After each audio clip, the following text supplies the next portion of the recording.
গুলি মারলে গোলা মারব, পাকিস্তান থেকে গুলি মারলে এখান থেকে গোলা মারা হবে, কড়া বার্তা দিল ভারত। আজকের এক বিশেষ বৈঠকে, গুরুত্বপূর্ণ উচ্চ পর্যায়ের বৈঠকে এমনই মন্তব্য করেছেন প্রধানমন্ত্রী, যা সংবাদ সংস্থা ANI জানাচ্ছে। বিশেষ করে পেহেলগাঁওয়ের ঘটনার পর ভারতবর্ষের যে স্ট্রাইক, জঙ্গি ঘাঁটি ধ্বংস করা, অপারেশন সিন্দুর, তারপর থেকে ভারত আরও কড়া পদক্ষেপ নিতে শুরু করেছে এবং যে কোনো ধরনের জঙ্গি আক্রমণকে যুদ্ধ হিসেবে দেখা হবে বলে আগেই জানিয়েছিল ভারত। এবার আরও বিশেষ করে যেভাবে সিজ ফায়ার লঙ্ঘন করা হলো বা বিশ্বাসঘাতকতা করেছে পাকিস্তান, সে সংঘর্ষ বিরতি ঘোষণা হওয়ার পর আবার তা ভেঙে তারা ড্রোন পাঠিয়েছে, মর্টার ছুঁড়েছে, তারপর থেকে আরও কড়া পদক্ষেপ নিয়েছে ভারত।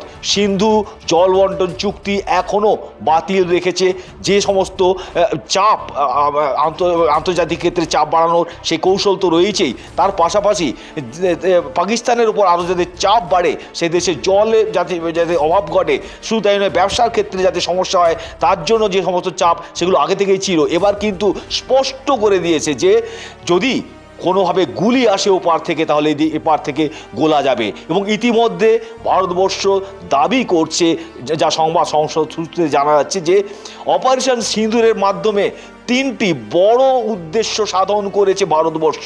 যার প্রথম হচ্ছে যে সামরিক সাফল্য, অর্থাৎ শুধু জঙ্গি ঘাঁটি ধ্বংস করা নয়, পাশাপাশি যে সমস্ত এয়ারবেসকে অ্যাটাক করা হয়েছে তারপরেই পাকিস্তান তারা একেবারেই ভেঙে পড়েছে এবং যে কারণে তারা সিজ ফায়ারের জন্য একেবারে আকুতি জানিয়েছিল ভারতের কাছে। পাশাপাশি রাজনৈতিক সাফল্য, রাজনৈতিক উদ্দেশ্য ছিল, সেই উদ্দেশ্য সফল হয়েছে এবং মনস্তাত্ত্বিক সাফল্য, অর্থাৎ মনোবল ভেঙে দেওয়া হয়েছে। একেবারে যেভাবে প্রধানমন্ত্রী বলেছিলেন যে ঘুষকে মারেঙ্গে, অর্থাৎ একেবারে ঘরে ঢুকে মারার কথা, সেটা অপারেশন সিঁদুরের মাধ্যমে ভারতবর্ষ করে দেখিয়েছে। যে কারণে আজকে পাকিস্তান তাদের রীতিমতো মজ্জা ভেঙে গিয়েছে অপারেশন সিঁদুরের মাধ্যমে। আর কড়া বার্তা একেবারেই যে গুলি মারলে গোলা চলবে।